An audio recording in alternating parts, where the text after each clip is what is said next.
Raskolnikov walked after him. "What's this?" cried Svidrigailov, turning round. "I thought I said." "It means that I am not going to lose sight of you now." "What?" Both stood still and gazed at one another, as though measuring their strength. "From all your half-tipsy stories," Raskolnikov observed harshly, "I am positive that you have not given up your designs on my sister, but are pursuing them more actively than ever. I have learnt that my sister received a letter this morning. You have hardly been able to sit still all this time. You may have unearthed a wife on the way, but that means nothing. I should like to make certain myself." Raskolnikov could hardly have said himself what he wanted and of what he wished to make certain. "Upon my word. I'll call the police." "Call away."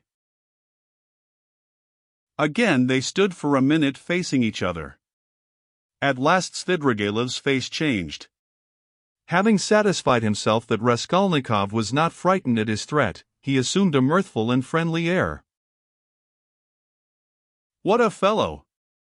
I purposely refrained from referring to your affair, though I am devoured by curiosity. It's a fantastic affair. I've put it off till another time, but you're enough to rouse the dead.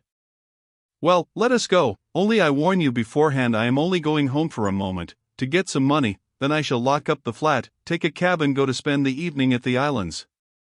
Now are you going to follow me?"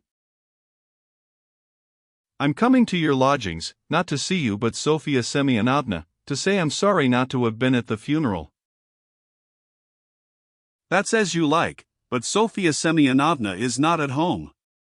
She has taken the 3 children to an old lady of high rank, the patroness of some orphan asylums, whom I used to know years ago. I charmed the old lady by depositing a sum of money with her to provide for the 3 children of Katerina Ivanovna and subscribing to the institution as well. I told her too the story of Sofia Semyonovna in full detail, suppressing nothing. It produced an indescribable effect on her. That's why Sofia Semyonovna has been invited to call today at the X hotel where the lady is staying for the time." "No matter, I'll come all the same." "As you like, it's nothing to me, but I won't come with you, here we are at home. By the way, I am convinced that you regard me with suspicion just because I have shown such delicacy and have not so far troubled you with questions, you understand? It struck you as extraordinary. I don't mind betting it's that. Well, it teaches one to show delicacy. And to listen at doors." "Ah, that's it, is it?" laughed Svidrigailov. "Yes, I shouldn't have been surprised if you had let that pass after all that has happened. Ha ha! Though I did understand something of the pranks you had been up to and were telling Sofia Semyonovna about, what was the meaning of it? Perhaps I am quite behind the times and can't understand. For goodness sake, explain it, my dear boy. Expound the latest theories." "You couldn't have heard anything. You're making it all up." "But I'm not talking about that, though I did hear something. No, I'm talking of the way you keep sighing and groaning now. The Schiller in you is in revolt every moment, and now you tell me not to listen at doors. If that's how you feel, go and inform the police that you had this mischance. You made a little mistake in your theory. But if you are convinced that one mustn't listen at doors, but one may murder old women at one's pleasure, you'd better be off to America and make haste. Run, young man. There may still be time. I'm speaking sincerely. Haven't you the money? I'll give you the fare." "I'm not thinking of that at all," Raskolnikov interrupted with disgust. "I understand, but don't put yourself out, don't discuss it if you don't want to. I understand the questions you are worrying over moral ones, aren't they? Duties of citizen and man? Lay them all aside. They are nothing to you now, ha ha. You'll say you are still a man and a citizen. If so, you ought not to have got into this coil. It's no use taking up a job you are not fit for. Well, you'd better shoot yourself, or don't you want to? You seem trying to enrage me, to make me leave you. What a queer fellow. But here we are. Welcome to the staircase. You see, that's the way to Sofia Semyonovna. Look, there is no one at home. Don't you believe me? Ask Kapernaumov. She leaves the key with him. Here is Madame de Kapernaumov herself. Hey, what? She is rather deaf. Has she gone out? Where? Did you hear? She is not in and won't be till late in the evening probably. Well, come to my room. You wanted to come and see me, didn't you? Here we are. Madame Reslich is not at home. She is a woman who is always busy, an excellent woman, I assure you. She might have been of use to you if you had been a little more sensible. Now, see. I take this 5% bond out of the bureau, see what a lot I've got of them still, this one will be turned into cash today. I mustn't waste any more time. The bureau is locked, the flat is locked, and here we are again on the stairs. Shall we take a cab? I'm going to the islands. Would you like a lift? I'll take this carriage. Ah, you refuse? You are tired of it. Come for a drive. I believe it will come on to rain. Never mind, we'll put down the hood. Svidrigailov was already in the carriage. Raskolnikov decided that his suspicions were at least for that moment unjust. Without answering a word, he turned and walked back towards the Haymarket. If he had only turned round on his way, he might have seen Svidrigailov get out not 100 paces off, dismiss the cab and walk along the pavement. But he had turned the corner and could see nothing. Intense disgust drew him away from Svidrigailov. To think that I could for one instant have looked for help from that coarse brute, that depraved sensualist and blackguard, he cried. Raskolnikov's judgment was uttered too lightly and hastily. There was something about Svidrigailov which gave him a certain original, even a mysterious character. As concerned his sister, Raskolnikov was convinced that Svidrigailov would not leave her in peace. But it was too tiresome and unbearable to go on thinking and thinking about this. When he was alone, he had not gone 20 paces before he sank, as usual, into deep thought. On the bridge he stood by the railing and began gazing at the water. And his sister was standing close by him. He met her at the entrance to the bridge, but passed by without seeing her. Dunya had never met him like this in the street before and was struck with dismay. She stood still and did not know whether to call to him or not. Suddenly she saw Svidrigailov coming quickly from the direction of the Haymarket. He seemed to be approaching cautiously. He did not go on to the bridge, but stood aside on the pavement, doing all he could to avoid Raskolnikov seeing him. He had observed Dunya for some time and had been making signs to her. She fancied he was signaling to beg her not to speak to her brother, but to come to him. That was what Dunya did. She stole by her brother and went up to Svidrigailov. "Let us make haste away," Svidrigailov whispered to her. "I don't want Rodion Romanovich to know of our meeting. I must tell you I've been sitting with him in the restaurant close by, where he looked me up and I had great difficulty in getting rid of him. He has somehow heard of my letter to you and suspects something. It wasn't you who told him, of course, but if not you, who then?" "Well, we've turned the corner now," Dunya interrupted, "and my brother won't see us. I have to tell you that I am going no further with you. Speak to me here. You can tell it all in the street. In the first place, I can't say it in the street. Secondly, you must hear Sofia Semyonovna too. And, thirdly, I will show you some papers. Oh well, if you won't agree to come with me, I shall refuse to give any explanation and go away at once. But I beg you not to forget that a very curious secret of your beloved brother's is entirely in my keeping." Dunia stood still, hesitating, and looked at Svidrigailov with searching eyes. "What are you afraid of?" he observed quietly. "The town is not the country. And even in the country you did me more harm than I did you. Have you prepared Sofia Semyonovna?" "No, I have not said a word to her and am not quite certain whether she is at home now. But most likely she is. She has buried her stepmother today. She is not likely to go visiting on such a day. For the time I don't want to speak to anyone about it, and I half regret having spoken to you. The slightest indiscretion is as bad as betrayal in a thing like this. I live there in that house, we are coming to it. That's the porter of our house, he knows me very well, you see, he's bowing. He sees I'm coming with a lady and no doubt he has noticed your face already, and you will be glad of that if you are afraid of me and suspicious. Excuse my putting things so coarsely. I haven't a flat to myself, Sofia Semyonovna's room is next to mine, she lodges in the next flat. The whole floor is let out in lodgings. Why are you frightened like a child? Am I really so terrible?" Svidrigailov's lips were twisted in a condescending smile, but he was in no smiling mood. His heart was throbbing and he could scarcely breathe. He spoke rather loud to cover his growing excitement.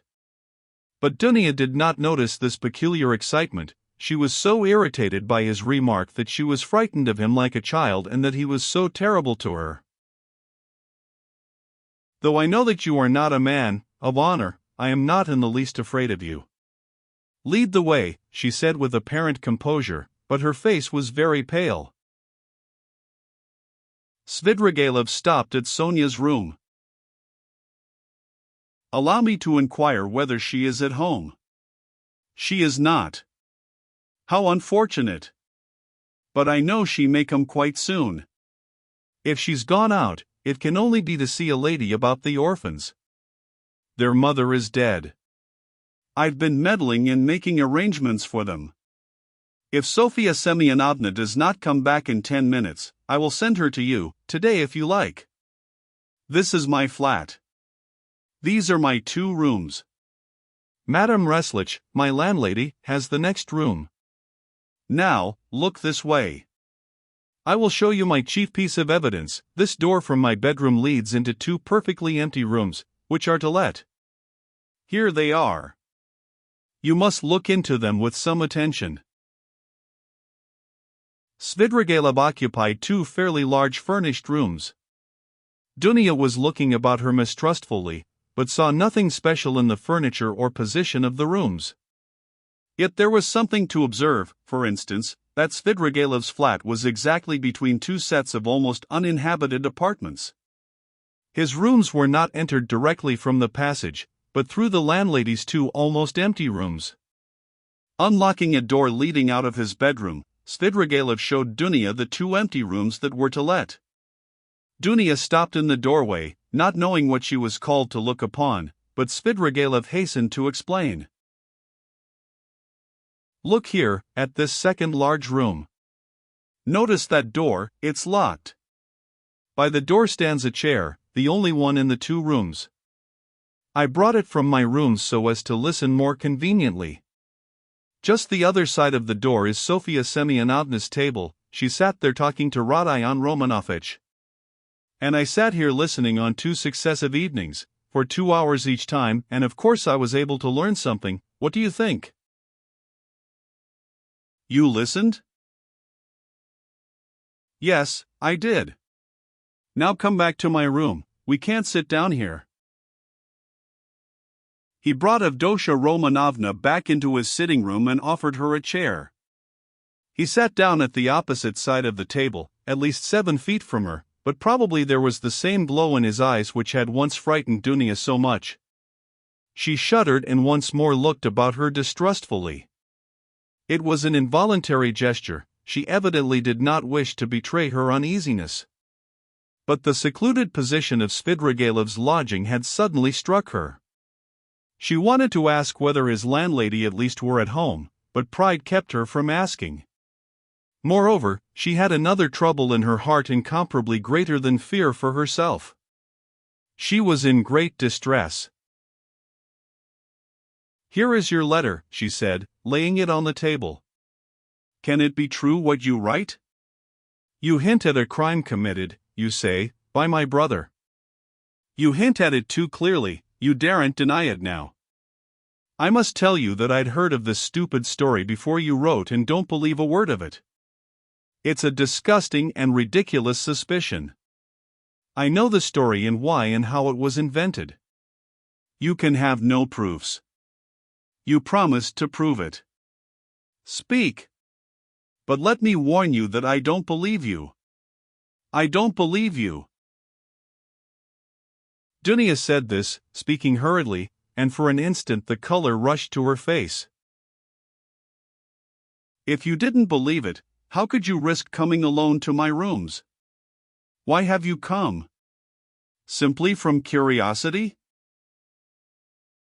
Don't torment me. Speak, speak.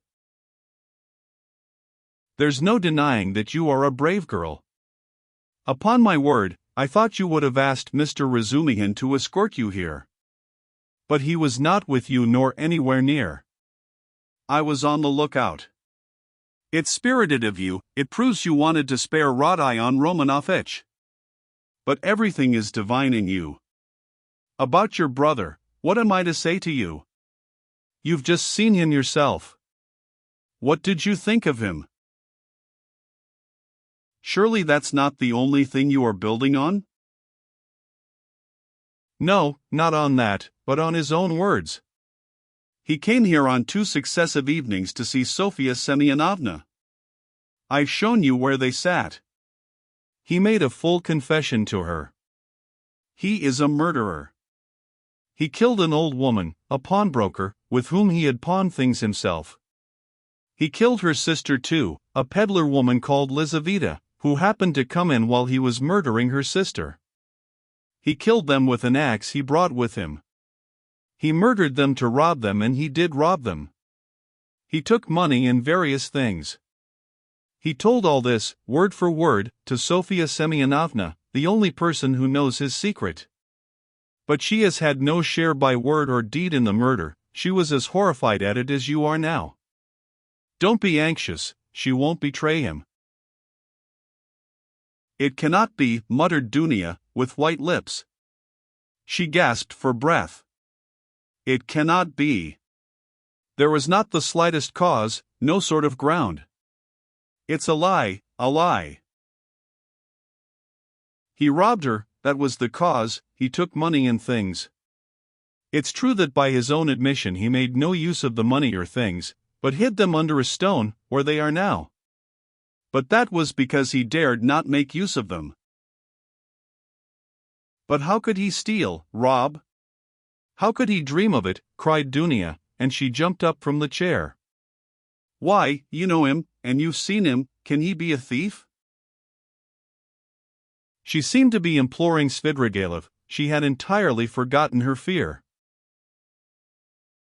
There are thousands and millions of combinations and possibilities, Avdotya Romanovna. A thief steals and knows he is a scoundrel, but I've heard of a gentleman who broke open the mail. Who knows, very likely he thought he was doing a gentlemanly thing. Of course I should not have believed it myself if I'd been told of it as you have, but I believe my own ears. He explained all the causes of it to Sofia Semyonovna too, but she did not believe her ears at first, yet she believed her own eyes at last. What were the causes? It's a long story, Avdotya Romanovna.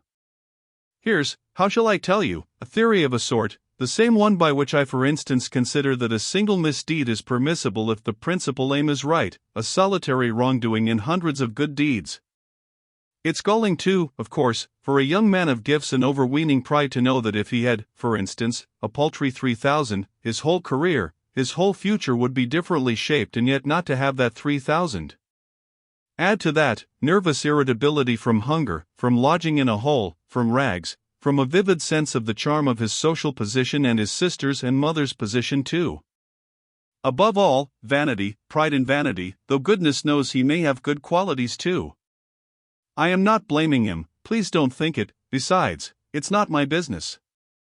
A special little theory came into a theory of a sort dividing mankind, you see, into material and superior persons, that is, persons to whom the law does not apply owing to their superiority, who make laws for the rest of mankind, the material, that is.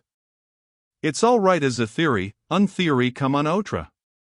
Napoleon attracted him tremendously, that is, what affected him was that a great many men of genius have not hesitated at wrongdoing, but have overstepped the law without thinking about it. He seems to have fancied that he was a genius too, that is, he was convinced of it for a time. He has suffered a great deal and is still suffering from the idea that he could make a theory, but was incapable of boldly overstepping the law, and so he is not a man of genius. And that's humiliating for a young man of any pride, in our day especially. But remorse? You deny him any moral feeling then? Is he like that? Ah, Avdotya Romanovna, everything is in a muddle now, not that it was ever in very good order. Russians in general are broad in their ideas, Avdotya Romanovna, broad like their land and exceedingly disposed to the fantastic, the chaotic. But it's a misfortune to be broad without a special genius. Do you remember what a lot of talk we had together on this subject, sitting in the evenings on the terrace after supper? Why, you used to reproach me with breadth. Who knows, perhaps we were talking at the very time when he was lying here thinking over his plan. There are no sacred traditions amongst us, especially in the educated class, Avdotya Romanovna. At the best someone will make them up somehow for himself out of books or from some old chronicle. But those are for the most part the learned and all old fogies, so that it would be almost ill-bred in a man of society. You know my opinions in general, though. I never blame anyone. I do nothing at all, I persevere in that. But we've talked of this more than once before. I was so happy indeed as to interest you in my opinions. You are very pale, Avdotya Romanovna. I know his theory. I read that article of his about men to whom all is permitted. Razumihin brought it to me. Mr. Razumihin? Your brother's article?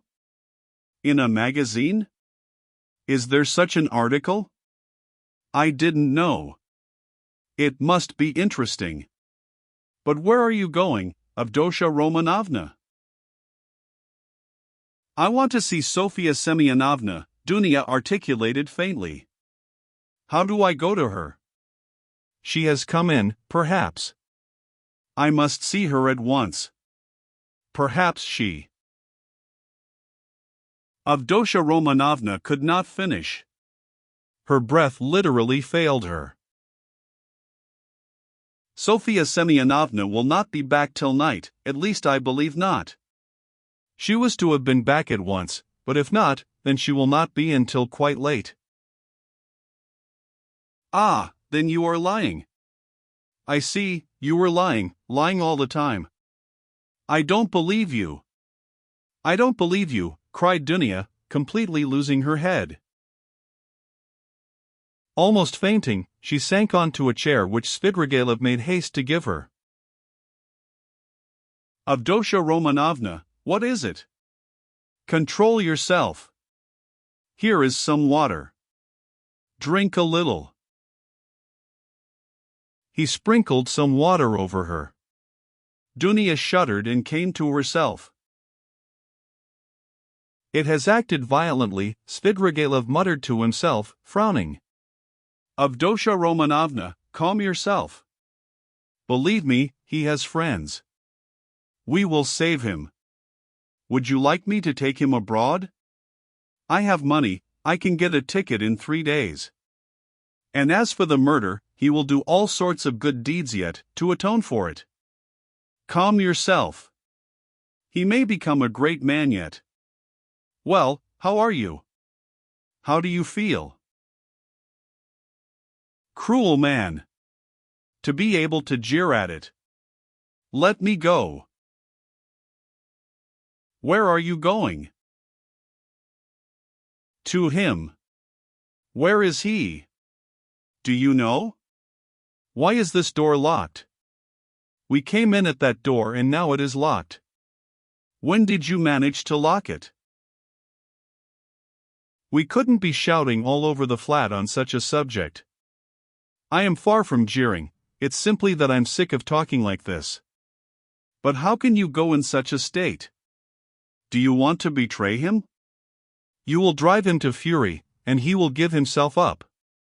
Let me tell you, he is already being watched, they are already on his track. You will simply be giving him away. Wait a little, I saw him and was talking to him just now. He can still be saved. Wait a bit, sit down, let us think it over together. I asked you to come in order to discuss it alone with you and to consider it thoroughly. But do sit down. How can you save him? Can he really be saved? Dunya sat down. Svidrigailov sat down beside her. It all depends on you alone, he began with glowing eyes, almost in a whisper and hardly able to utter the words for emotion. Dunya drew back from him in alarm. He too was trembling all over. One word from you, and he is saved. I'll save him. I have money and friends. I'll send him away at once. I'll get a passport, 2 passports, one for him and one for me. I have friends, capable people. If you like, I'll take a passport for you, for your mother. What do you want with Razumihin? I love you too. I love you beyond everything. Let me kiss the hem of your dress, let me. The very rustle of it is too much for me. Tell me, do that, and I'll do it. I'll do everything. I will do the impossible. What you believe, I will believe. I'll do anything. Don't look at me like that. Do you know that you are killing me? He was almost beginning to rave. Something seemed suddenly to go to his head. Dunya jumped up and rushed to the door. Open it. Open it, she called, shaking the door. Open it. Is there no one there? Svidrigailov got up and came to himself. His still trembling lips slowly broke into an angry mocking smile. There is no one at home, he said quietly and emphatically. The landlady has gone out, and it's waste of time to shout like that. You are only exciting yourself uselessly. Where is the key? Open the door at once, baseman. I have lost the key and cannot find it. This is an outrage, cried Dunya, turning pale as death.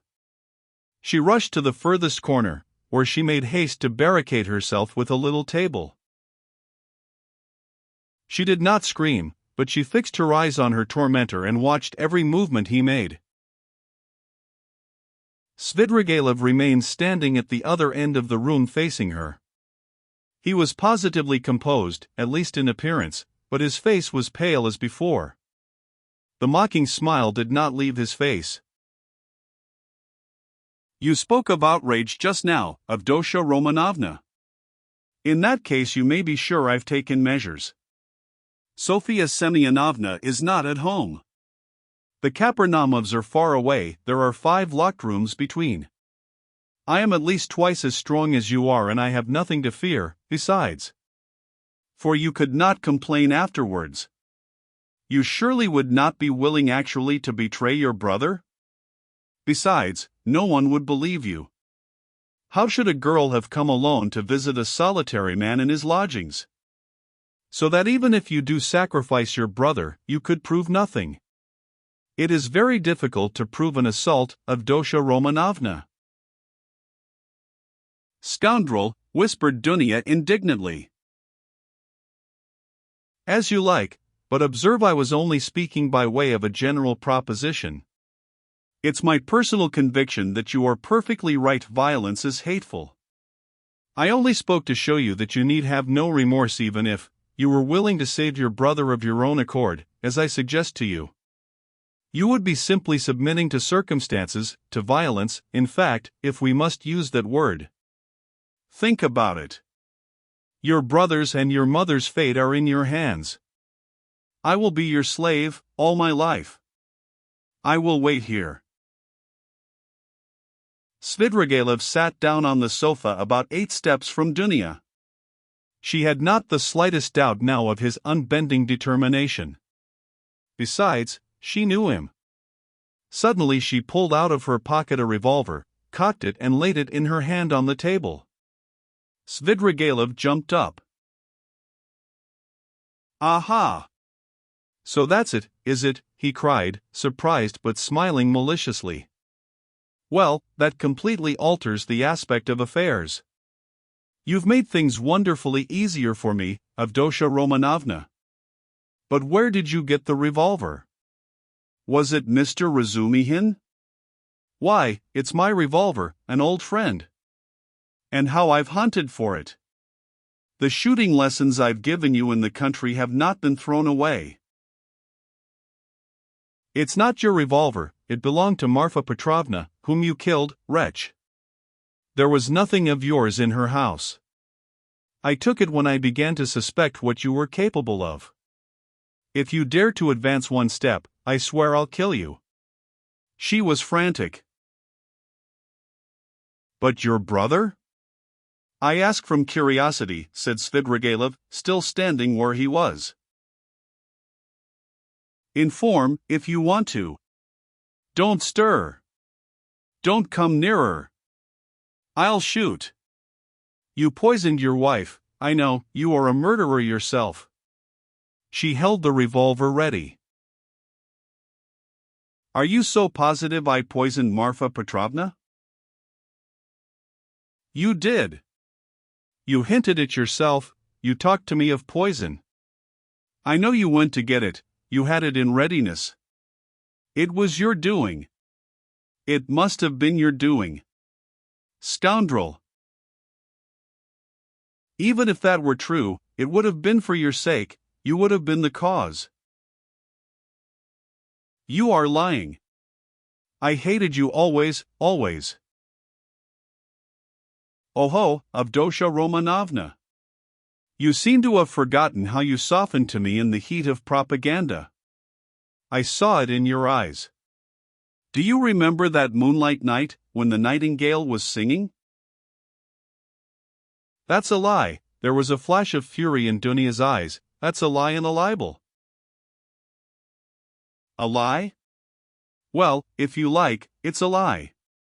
I made it up. Women ought not to be reminded of such things, he smiled. I know you will shoot, you pretty wild creature. Well, shoot away. Dunya raised the revolver, and deadly pale, gazed at him, measuring the distance and awaiting the first movement on his part. Her lower lip was white and quivering and her big black eyes flashed like fire. He had never seen her so handsome. The fire glowing in her eyes at the moment she raised the revolver seemed to kindle him, and there was a pang of anguish in his heart. He took a step forward and a shot rang out. The bullet grazed his hair and flew into the wall behind. He stood still and laughed softly. The wasp has stung me. She aimed straight at my head. What's this? Blood. He pulled out his handkerchief to wipe the blood, which flowed in a thin stream down his right temple. The bullet seemed to have just grazed the skin. Dunya lowered the revolver and looked at Svidrigaïlov not so much in terror as in a sort of wild amazement. She seemed not to understand what she was doing and what was going on. Well, you missed. Fire again, I'll wait, said Svidrigaïlov softly, still smiling, but gloomily. If you go on like that, I shall have time to seize you before you cock again. Dunya started, quickly cocked the pistol and again raised it. Let me be, she cried in despair. I swear I'll shoot again. I'll kill you. Well, at 3 paces you can hardly help it. But if you don't, then. His eyes flashed and he took 2 steps forward. Dunya shot again, it missed fire. You haven't loaded it properly. Never mind, you have another charge there. Get it ready, I'll wait. He stood facing her, 2 paces away, waiting and gazing at her with wild determination, with feverishly passionate, stubborn, set eyes. Dunya saw that he would sooner die than let her go. And, now, of course she would kill him, at 2 paces. Suddenly she flung away the revolver. She's dropped it, said Svidrigailov with surprise, and he drew a deep breath. A weight seemed to have rolled from his heart, perhaps not only the fear of death, indeed he may scarcely have felt it at that moment. It was the deliverance from another feeling, darker and more bitter, which he could not himself have defined. He went to Dunya and gently put his arm round her waist. She did not resist, but, trembling like a leaf, looked at him with suppliant eyes. He tried to say something, but his lips moved without being able to utter a sound. Let me go, Dunya implored. Svidrigailov shuddered. Her voice now was quite different. Then you don't love me? He asked softly. Dunya shook her head. And you can't? Never, he whispered in despair. Never. There followed a moment of terrible, dumb struggle in the heart of Svidrigailov. He looked at her with an indescribable gaze. Suddenly he withdrew his arm, turned quickly to the window and stood facing it. Another moment passed. Here's the key. He took it out of the left pocket of his coat and laid it on the table behind him, without turning or looking at Dunya. Take it. Make haste. He looked stubbornly out of the window. Dunya went up to the table to take the key. Make haste. Make haste, repeated Svidrigailov, still without turning or moving. But there seemed a terrible significance in the tone of that make haste. Dunya understood it, snatched up the key, flew to the door, unlocked it quickly and rushed out of the room. A minute later, beside herself, she ran out onto the canal bank in the direction of X Bridge. Svidrigailov remained 3 minutes standing at the window. At last he slowly turned, looked about him and passed his hand over his forehead.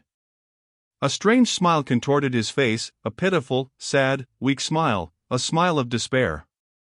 The blood, which was already getting dry, smeared his hand. He looked angrily at it, then wetted a towel and washed his temple. The revolver which Dunya had flung away lay near the door and suddenly caught his eye. He picked it up and examined it. It was a little pocket 3-barrel revolver of old-fashioned construction. There were still 2 charges and 1 capsule left in it. It could be fired again. He thought a little, put the revolver in his pocket, took his hat and went out.